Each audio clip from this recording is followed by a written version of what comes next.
Hey, you all, Carpetbagger here, coming to you live from the north. More specifically, we are in Couts, Indiana, and stopped off last night, drove in and stopped off at my mom's house and decided to take a small day of rest off of that long, lonesome road and spend the day at my mom's. And we came over here today to Couts, Indiana. This is actually the town that my mom is from originally. My grandmother still lives here. And I remember we used to come over here every Sunday. Every Sunday we come visit my grandparents. We would pick up some Subway on the way and take it over to my grandparents' house. And I loved going to my grandma's. So this big yard, we could run around the yard. She had all different berries. She had a big garden. We'd eat blueberries and raspberries and mulberries off the tree. We'd play in the woods. We would go look for arrowheads in the cornfield. So I decided to come over here today. Me and my mom came over here to visit my grandmother. But while I was over here, I wanted to check out kind of a local legend. This is actually something I hadn't seen before until today. So take a look at this. So this is Dunn's Bridge, and holds a very spectacular local legend. Now if you look at this bridge, the local legend is that this bridge is made out of the first ever Ferris wheel. You can see kind of the Ferris wheel like shape. It's definitely looks like a Ferris wheel. Now the first Ferris wheel debuted in Chicago at the 1893 Columbian Exposition. It was created by George Washington Ferris. Now World Fairs had always had some sort of spectacular landmark, like the Eiffel Tower, for instance, and this Ferris wheel was designed to be the big center point of the Columbia World Exposition. And of course, the Columbia World Exposition, that is where the White City was from Devil in the White City. H.H. Holmes, the notorious serial killer, had built his murder castle at the Columbian World Exposition. So both the Ferris wheel and the H.H. Holmes murder castle made their debut at the same event. So the Ferris wheel debuted there in Chicago for the World's Fair. It was actually relocated after the fair and placed in Lincoln Park in Chicago, and then it was actually dismantled and transported to St. Louis for the 1904 World's Fair. So I guess, you know, this would actually appeared at 2 World's Fair, but at the end of the St. Louis World's Fair, they weren't sure. They weren't sure what to do with the Ferris wheel. It was large, it was difficult. I guess they didn't have a good permanent place for it in St. Louis, so they blew it up. They strapped it with dynamite and they blew it to pieces. Of course, that Ferris wheel would be the grandfather of all modern Ferris wheels. All the Ferris wheels you see use the same design and principle to operate that they did back when it was originally created. So the legend here in Couts, Indiana, that this bridge that I'm currently standing on, that they actually purchased the scrap metal from the Ferris wheel as it was demolished in St. Louis and used it to create this very bridge, which is pretty amazing if you think about it. And you can definitely see how the bridge is shaped, how it is Ferris wheel-like, but there is some doubt to the legend. Some people have challenged the fact that this is the Ferris wheel. I think it was pretty much accepted in local lore that this actually was the Ferris wheel, that this was unquestionably the famous original Ferris wheel.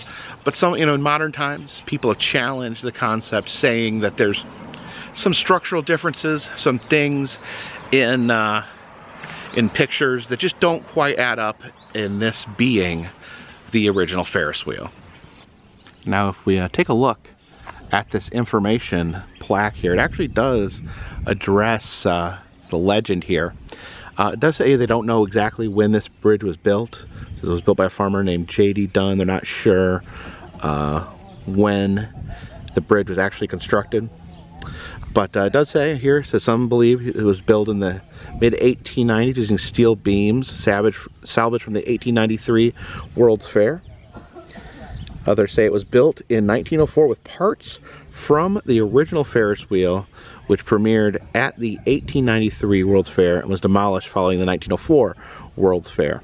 Now this is interesting though. It says metal tests suggest that the bridge steel did in fact come from the same foundry that cast the Ferris wheel. So a lot of uncertainty on exactly where this came from. Was it part of the Ferris wheel, or is this all just a fabrication? So the metal tests say that it came from the same foundry as the Ferris wheel, which leads some credence to the legend, although that does not necessarily mean that it was created from the Ferris wheel. Now, a look at it, there's no doubting this is a Ferris wheel shaped bridge. But like a lot of people say that the shape is wrong. It is not, the dimensions don't match up. So, you know, it could be that, you know, that maybe the shape was altered, things were made different after it was demolished in at the St. Louis World Fair. But you know, it's completely makes sense that they would reuse steel from the World's Fair, that they would reuse steel after, you know, at World's Fair they build these huge villages to have the World's Fair in, and then when they're done, a lot of it is deconstructed. Sometimes remnants are left, but you know, the city doesn't necessarily have need for all these exhibition halls, so they break it down. And so let me show you guys a picture I found on the internet. So I found this on a website called Orange Bean, Indiana. It looks like it's kind of a vlog about different things that happen in Indiana. And they kind of came to the conclusion that they found this picture from the Machinery Hall, which was an exhibition hall at the Chicago World Fair or Columbian Exposition. And they said that the steel beams on the top there, on the roof of the building, strongly resemble the shape and design of this bridge. So maybe this was actually the source of the bridge and the metal from the bridge. So I think that might likely be the origin of the legend. I think that that's very likely that they did purchase steel from the Chicago World's Fair / Columbian Exposition, and that you know, when the big item, the big thing that people remember from that fair is the Ferris wheel.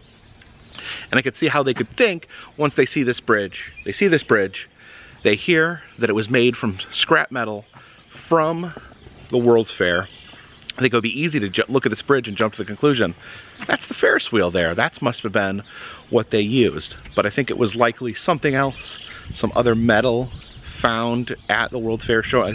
That picture I showed you, I think, could possibly be where the original beams from this bridge came. But still, I love this local legend. You know, these what if questions. I mean, it is possible. There's nothing saying that this is absolutely not the first Ferris wheel. So those legends might be true. But I think most likely the metal is from the World Fair, just maybe not from the Ferris wheel itself. This is the Kankakee River that runs under the bridge there. And yeah, you can kind of see the bridge there, the shape to it. And just think to yourself, were people in the late 1800s riding around in a circle on that bridge? Could this be the Ferris wheel? Or could it be something else from the World's Fair? Let's see, there's a ramp here where people can put their boats in. And even though you can't ride the Ferris wheel, you could still ride a boat underneath it. Yeah, I remember used to come out to this park when we were kids. We'd walk over here with our grandmother. It's missing a few things. The slide's gone. Also, they used to have the little animals on the coils. Remember, they had like a little skunk, a little metal skunk that you could ride. It looks like he is gone. Maybe he was. Maybe those are a little unsafe. Maybe they go for a more safe equipment these days. But they still have the merry-go-round. These are also pretty rare these days. Again, kids will get them going super fast, then launch each other off them, but it's a lot of fun. A lot of fun. I was really hoping they would have the animals on the springs. That's one of the things I really remember about this park, but at some point they were removed, apparently. But at least we have the merry-go-round.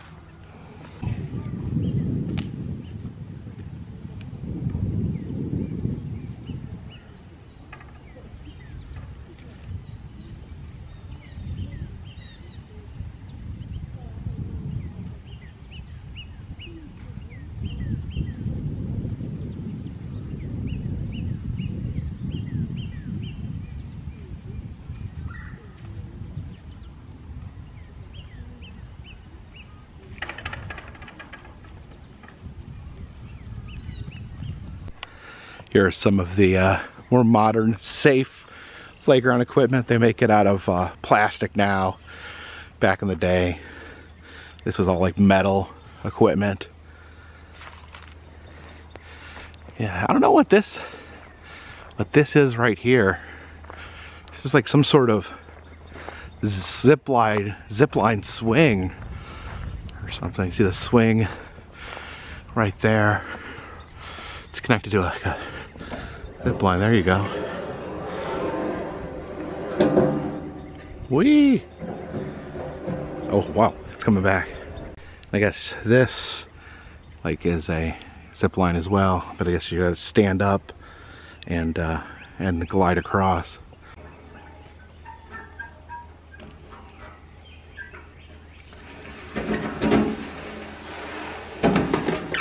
Oh! Oh, I'm going all the way back.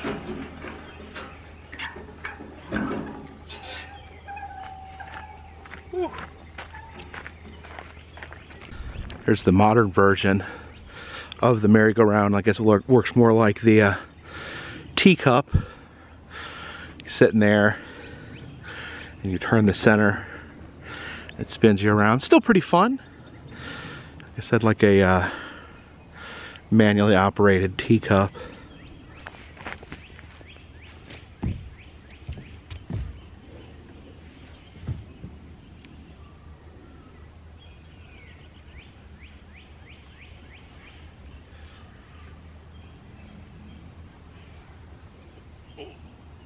Switch directions.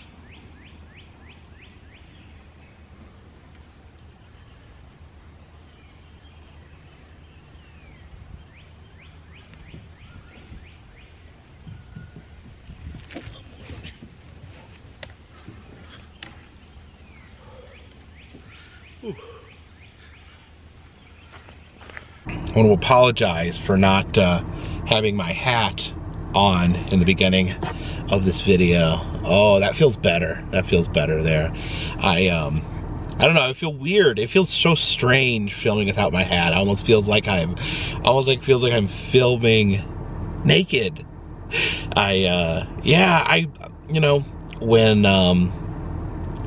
when I started this channel, I wanted to wear a hat. I wanted to wear a hat because I was self-conscious about losing my hair. I started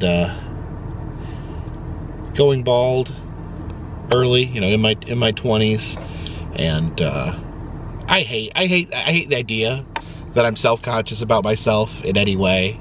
But something about it always bothers me. It bothers me, you know, that people, that people joke about it, that people, you know, use it as a derogatory term. you know, my grandfather was also bald, and he was awesome. So I don't know why I worried about it. And so yeah, I still, you know, I hate to say it, but I still get a little weird about showing myself without the hat on. It does look so much better though with the hat on there. When I first started this channel, I tried to use a pith helmet as my hat, which I like wearing the pith helmets, but I remember my wife at the time thought it was a little embarrassing that I wear the pith helmet in public. So I looked for a more I was looking for a more normal, I guess, normal hat, and I ended up buying a hat similar to this. It was a little lighter color and a little shorter. I wore that in some videos. I actually wore it a lot. I think in 2018 I went to New York, and during that trip I'm wearing the white hat. Unfortunately, my cat peed on it and ruined it, completely ruined it. And then a viewer actually sent me this hat, a viewer by the name of Catch a Kitty, sent me this wonderful hat. And honestly, like, the whole hat thing is hard for me because I have a very large head, a very large bald head. And so not very many hats fit me. This one is a little tight, but it does fit. And most hats won't fit at all. They'll squeeze my head and give me a headache. And so I had another viewer send me which one? These two pins right here. The Flatwoods Monster, and then this jackalope here, and this jackalope in the sunset. And I thought, hey, that'd be maybe fun to just clip those on the hat there. And I kind of went crazy from there, started adding pins, some of the earlier pins in this section. And then I went totally crazy. There was one point where the pins went all the way along the back there, but the hat actually started to get too heavy, and it actually would give me a headache just from the weight of the hat pushing down. So I had to make some hard decisions. And it's funny because whenever I go into like a gift shop or an attraction, they see my pins and they always try to sell me a pin, and I always have to like politely decline because I can't put any more pins in this because it would just get too heavy. So I have to be very judicious and very selective about what pins I allow in the hat. And I kind of, what I believe, like what I go by is, I try not to add a pin unless a pin falls off. And I've had a few pins fall off recently. I used to have a Mold-A-Rama pin right here that was shaped like a Mold-A-Rama machine. When I got in my car accident in January, when I got rear-ended, the hat was not on my head, it was sitting on the dashboard, but it flew through the car, and when I recovered the hat, that one pin was missing. So it's probably somewhere in my car, in my Equinox. I could maybe find it once I finally get my car back, but that flew off. And then I used to have a Rock City, because I want to have like some of my favorite places here. And I had a Rock City pin, and what I can gauge, I think it fell off on Splash Mountain at Disneyland. I was getting super wet. I was trying to find a place to put my hat. I didn't want to put my hat on the ground because it was so wet, so I put it on the back of the seat. In Disneyland, the Splash Mountain has kind of like these like seats that are more like you see in a car. So I put that on the back of the seat, and when I put my hat on after the ride, my Rock City pin was missing. I hate that it was the Rock City pin because that's one of my favorite places in the whole world. And I've known, yeah, with the hat, like if I used to I would always take the hat off, like I was in haunted houses, because you know sometimes they have like the stuff that like the compression tunnels and stuff that like endanger the hat. Or if I'm in an amusement park, I would take it off and not wear it so I could ride rides without having to worry where to stow it. But I noticed like people would always ask, when I didn't wear the hat, where's the hat? Where's the hat? Did you lose the hat? So I got into the habit of just like, I'm just gonna wear the hat at every video. But, and like, it's funny, like, it's become such a part of this channel, a part of me, that it's like, I could be like driving for hours and tired and just want to go home and not want to stop anywhere, but I'll put the hat on the dashboard. The hat will be on the dashboard, and I'm all worn out and I'm tired, and then I put the hat on, and tired Jacob slips away, and the Carpetbagger is reborn. I get more, when I put the hat on, I get excited. I know that something fun is gonna happen. It's almost like a transformation. Like, what was the I don't know, think of movies where items transfer, like Jim Carrey in The Mask. When he put the mask on, he became this wild person, and it's almost like I go from being old mild-mannered social worker Jacob into being the Carpetbagger. You can see it's like,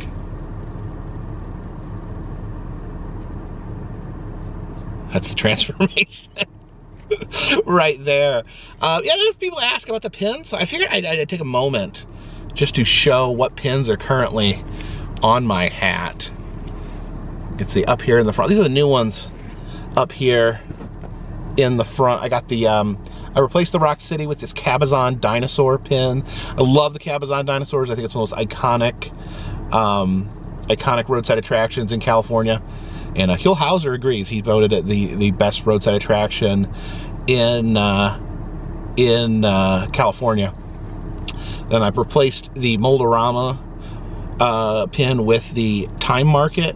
I love the Time Market. Time Market is kind of Time Market, kind of the I call it the proto Meow Wolf. I feel like in some ways, I don't know that as a fact. I don't know that it had anything to do with Meow Wolf, but something about it, it just feels like it was like the early, it was before Omega Mart, so it was kind of like the original like time travel, or the original like psychedelic store.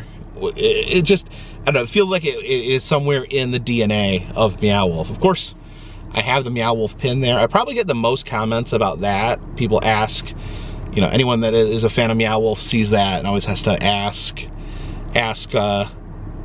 about that. I got this Fiji merman that was given to me by Ryan Graveface of the Graveface Museum of Chicago and of Savannah. He has an amazing collection of not just Fiji mermaids.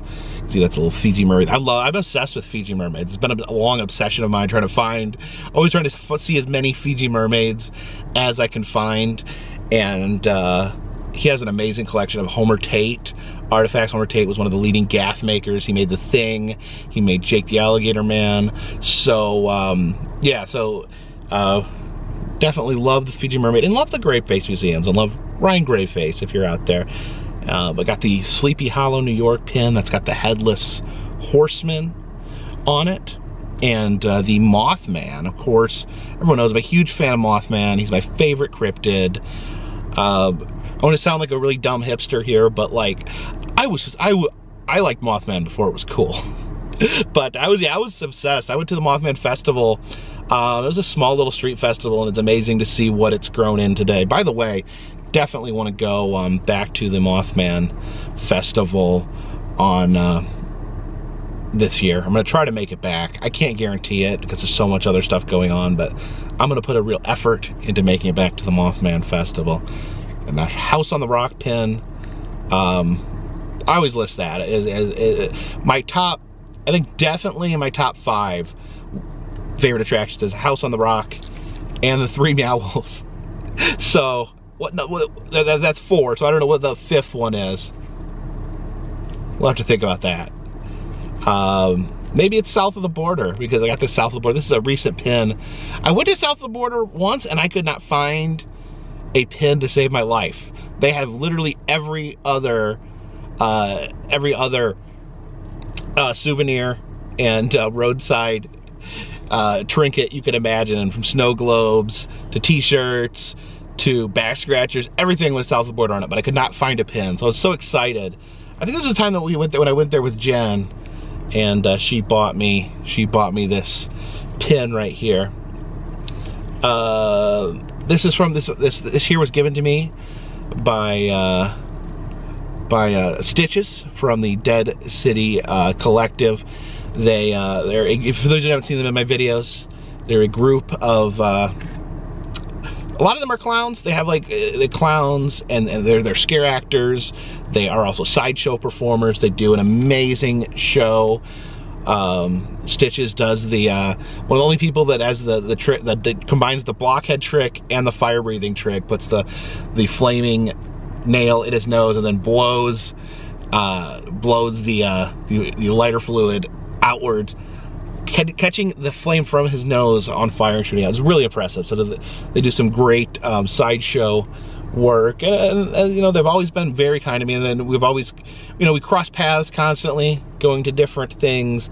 The whole group has been super awesome to me, and they've actually helped me you know, hook up with quite a few haunted houses during the haunt season. So I wear their pin with pride. This here is a little how do they spell it? Little A Lee Inn in Rachel, Nevada. Now, Rachel, Nevada is the tiny town that is outside of Area 51. And you can see they have the little alien pin there. I have the Zoltar pin. Everyone who follows these videos knows that Zoltar is a huge part of my travels. Always stop to give some money to Zoltar, pay my Zoltar tax when I am traveling. So actually, this was given to me by the family that owns Characters Unlimited, the company that makes Zoltar. Actually got that when I got a private tour of the factory where they make Zoltars, which was really awesome. I think back on how fun that was to be able to go and see how they make the Zoltar machines. And then Tom Devlin. This is one of the earlier pins that I put on this hat. It's Tom Devlin's Monster Museum. Tom Devlin, Tom, if you're out there, you're one of my favorite people. He has this monster museum he made. Tom's just the kind of guy that, like, if he wants to go do something, he'll go do it. He trained to be a professional wrestler just because he wanted to do it. He opened up a dinosaur park. Didn't go the way he wanted to, but he did it. He wanted to open a haunted house. He did it. Tom can do anything, and Tom's amazing. He, I remember him contacting me to try to get me to come out to the Monster Museum back before I'd ever even been to Las Vegas. So it's funny talking about people that I've met along the way. I've met such amazing people on my journeys. You know what they say, it's all about the friends you make along the way. You know, sometimes I'm out the road, on the long, lonesome road by myself. I feel lonely, I feel lonesome, but you know, thinking back, I've met some amazing people out there. We got the Knott's Berry Farm Boysenberry Festival, the 2019 Boysenberry Festival here. Actually got this on, I did a road trip out west with my friend John from Exploration Unknown. He actually waited I felt bad for him. He actually waited in the car because he had just gone full-time on YouTube, and it was just, you know, he was interested in some of the stuff I was, but you know, he filmed a different type of video. He filmed you know, more paranormal videos, more spooky videos. So Knott's wasn't really his thing, and he really wasn't up for spending the money to get into Knott's. So, but John's such an easygoing guy. He drove that whole trip. He didn't make me drive at all, which was awesome, and I'm still grateful for it to this day. So again, I feel bad in some ways. I feel like some of these people, these awesome people I've met, I feel like I've not had a chance to spend as much time with them or see them as much as I like. Since the pandemic, it just seems like there's been, you know, it gets hard to keep in touch with people, especially when you're traveling across the country. So it makes me think of some of the awesome people that I met. And Knott's is awesome too, by the way. Knott's, didn't want to forget to mention that. Knott's Berry Farm, one of my favorite amusement parks out there. This is the squirrel gun from the Woolly Mammoth oddity shop in Chicago. They have a real squirrel gun. It's a taxidermied squirrel on the end of a gun, created as kind of a absurdist taxidermy design. So the squirrel gun, and I had to have it. I had to have it. When I saw they had the pin for the squirrel gun, I'm like, how can I not have the squirrel gun on my hat? Like I mentioned, that's the Flatwoods Monsters, another one of my favorite cryptids from out in West Virginia. West Virginia is cryptid country through and through. The jackalope there, little jackalope on the sunset. It's one of the first pins on the hat. And love the jackalopes. I'm obsessed with jackalopes. We got the 2 pins from Abita Mystery House, another one of my favorite attractions. This is such weirdness, such amazing. Such a classic, amazing attraction. One of the things I always stop by when I'm in the New Orleans area. And John, who owns the Abita Mystery House, told me he didn't like me wearing these on my head because John has kind of a thing where he likes to be a mean guy and he likes to say mean things to people. I got Willy Wonka right here. Not only is Willy Wonka one of my favorite movies, but I feel like having the Willy Wonka pin there just kind of reminds me of kind of where I want this channel to be, kind of what tone I want this channel to be. I want it to be a celebration of wonder and whimsy. You know, things, there's so much in this world, there's so much seriousness in this world that I like to embrace the strange, the unusual, and the whimsical. And that's why I have the Willy Wonka pin on my hat. We've got Expedition Bigfoot Sasquatch Museum. This is an amazing Sasquatch museum in Georgia. And now I definitely recommend the museum. It's a great museum.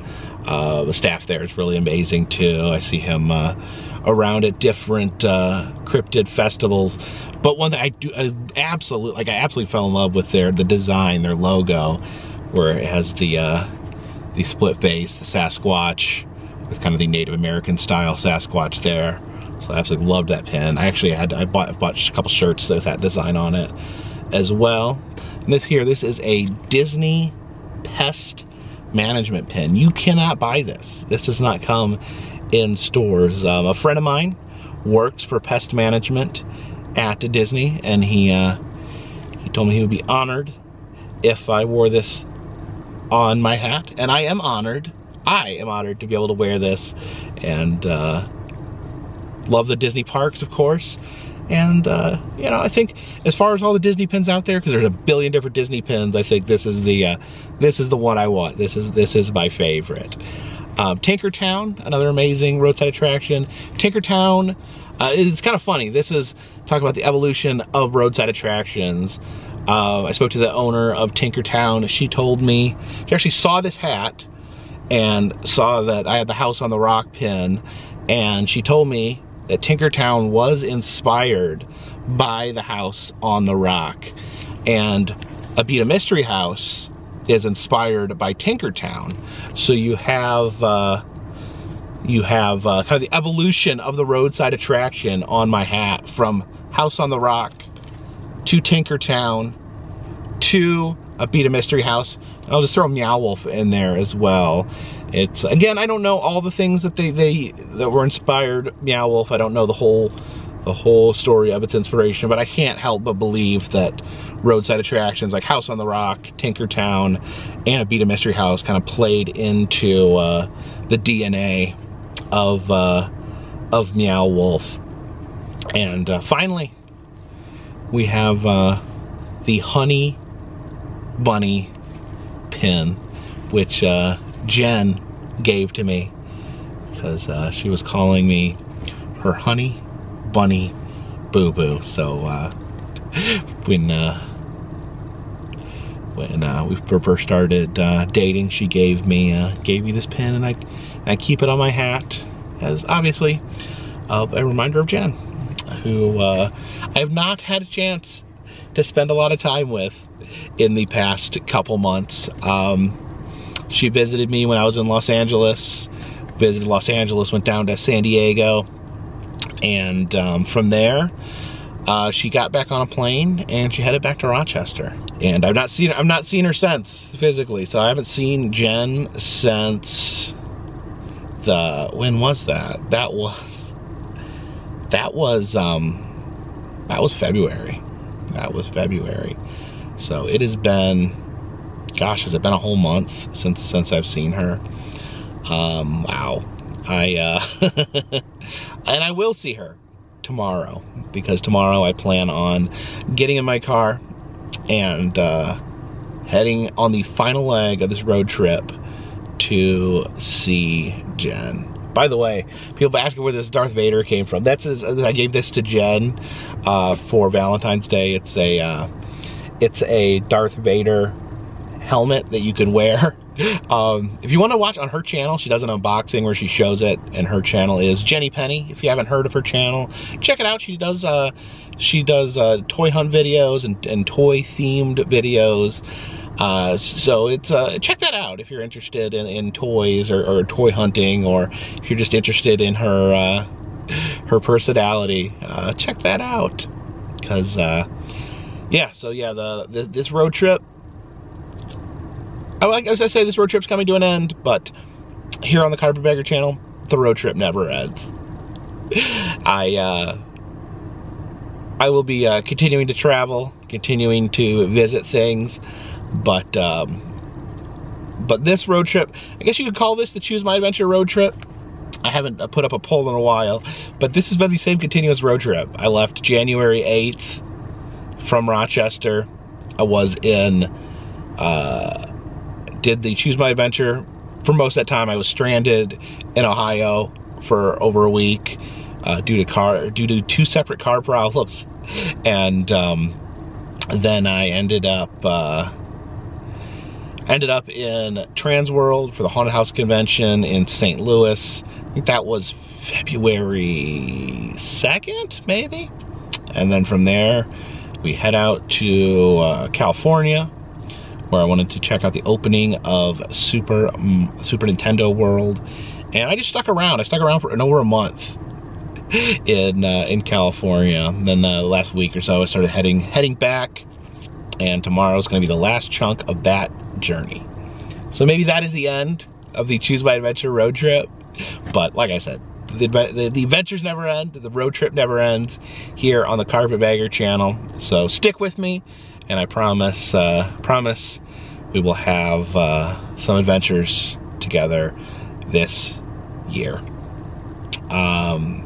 Again, thank you guys so much. The support, the goodwill I get in the comments section is amazing. I think it's one of the most, one of the most positive comment sections in all of YouTube. There's so many good vibes in there, so much love, and that love goes both ways. I love that you guys watch these videos. I love that you allow me to make these videos. And if you're new here, I travel around the country from roadside attractions, amusement parks, museums, haunted houses, and other fun stuff. If you'd like to help the channel out, I've been doing a lot of cameos recently. Been sending out messages, sent some out last night. It's been a lot of fun recording personal messages to people, lots of birthday wishes, anniversary wishes. It's really fun to me to be able to connect with my fans. I don't know if I like that term, fans. My viewers that way.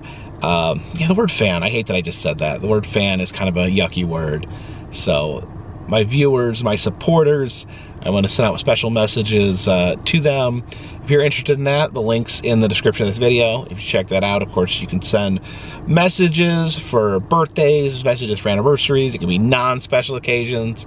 You can send it to, if anyone else likes this channel, you can send special messages to them. You know what? And even if you have like a question for me or just something you'd like to ask me, I'd be happy to send a personal messages answering your question. It helps support the channel, and along with other things like Patreon postcards or the enamel pins, all that goes to help this channel. In fact, all of it goes to help keep this train on the track, this boat in the water, and this bridge made out of a Ferris wheel high in the air. Till next time, my friends, this one's in the bag.